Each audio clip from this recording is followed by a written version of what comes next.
Hello everyone, I hope you're doing fantastic. And yes, as you can see on this video's title, we'll be having the closed beta from November 29th, I think that's how you pronounce it, to December 12th.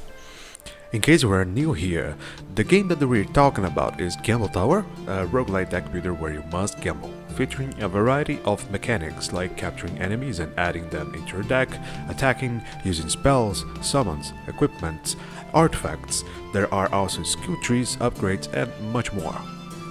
Here I'll be showcasing some of the changes from the demo that you can play right now, by the way, to the closed beta that you'll be able to request access directly from our Steam page. So let's start, and beforehand, excuse me for my low quality microphone. Let me change my mic real quick.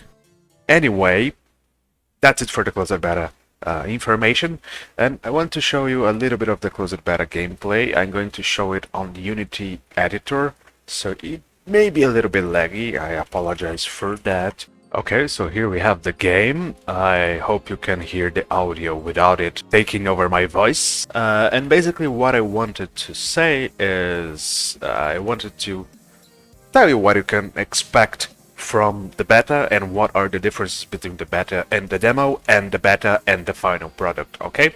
So first off, the beta will have a save system. There might be issues related to the save system that we have right now versus the save system that we have in the final game, so you may not be able to transfer the save data from the closed beta to the final game. I apologize, but there will be a save system here in the closed beta. You'll be able to create different kinds of saves. Let's just create a new game here. Let me show you some of the differences. Mainly the difference between the demo and the closed beta is this area right here, which we call the hub or the inn, right? I'm going to put myself probably maybe in the middle. Maybe here. I think there's nothing really important in this area here, right? But anyway, so yeah, we'll have plenty of characters that you can interact with. Essentially, the difference is that on the demo you start already choosing random characters. You don't buy them. Here you start with 500 coins and you are able to acquire characters through the warden, which is the main source of characters it can have. Like, you can acquire good characters from him, and you need to pay some amount of money, and those characters are randomized. Sometimes they are male, sometimes they are female, sometimes they are better or worse, sometimes they are different hairstyles and things like that. We already had that in the demo. They will have traits also and all those things. Also, please be aware that here this footage may be of bugged stuff. We'll be fixing those bugs soon enough, but basically you can acquire characters here using your coins. Okay, so here, like, let me buy this elf here.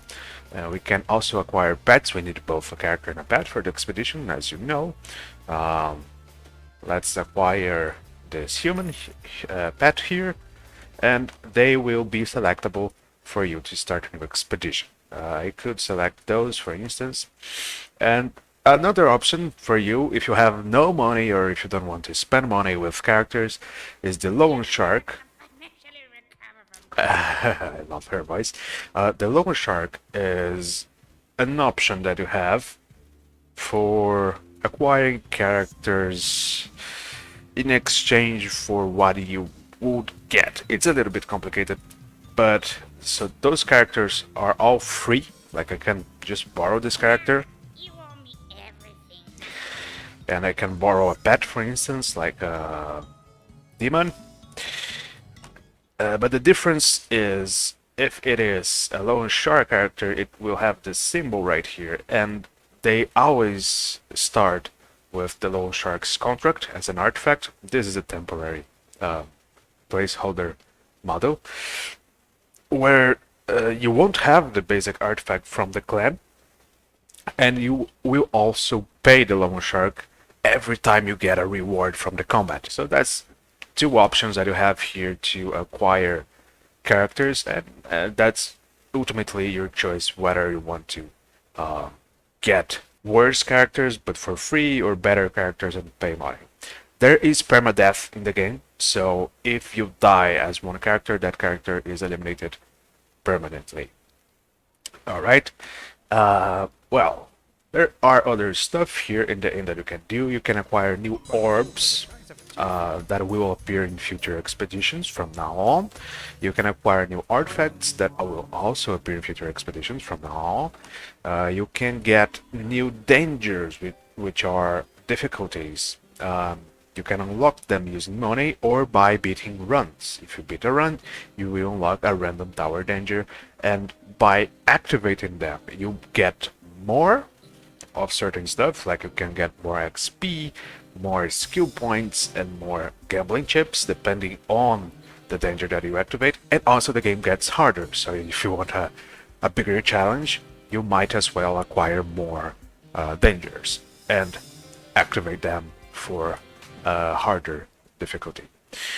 There are other stuff like the level rewards, so you have XP and levels for each clan, and on certain levels you unlock new stuff, both for the gambler level, which is the neutral level, so there's lots of neutral orbs that you can acquire, that you can unlock and then acquire, and artifacts as well, and also unique clan orbs that you can also acquire.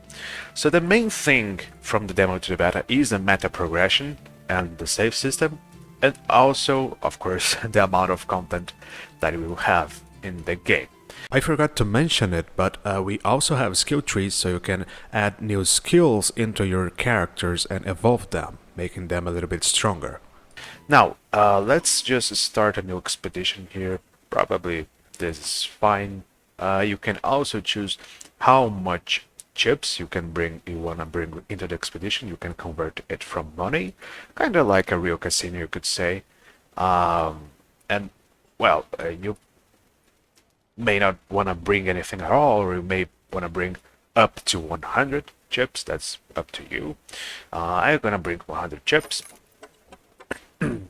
And for the content in game, the main difference is, besides some quality of life changes, some optimizations and things like that, we also have a second segment.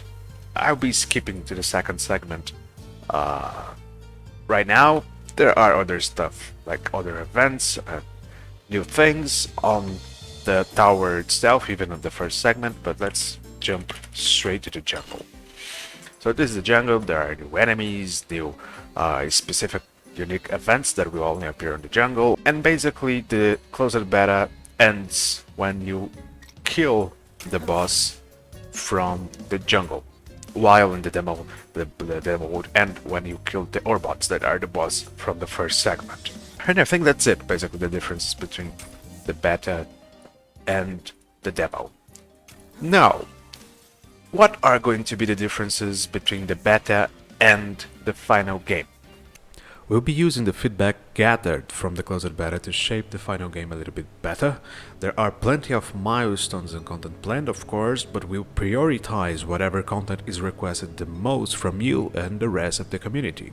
Of course, there will be things that we'll be adding anyway, as they are part of the vision that we have for the project. Now, for the main differences, it will be about content variety, so new traits, skills, orbs, segments, dangers, and more of everything in general. There will also be more polish added, quality of life features, probably balancing based on the closed beta feedback and stuff like that. It's a bit soon to talk about detailed differences, but I hope that's enough to give you an idea of what we have planned for the future. Thank you very much for watching this video, and I hope you take part on our closed beta that will again be happening from November 29th to December 12th. See you there!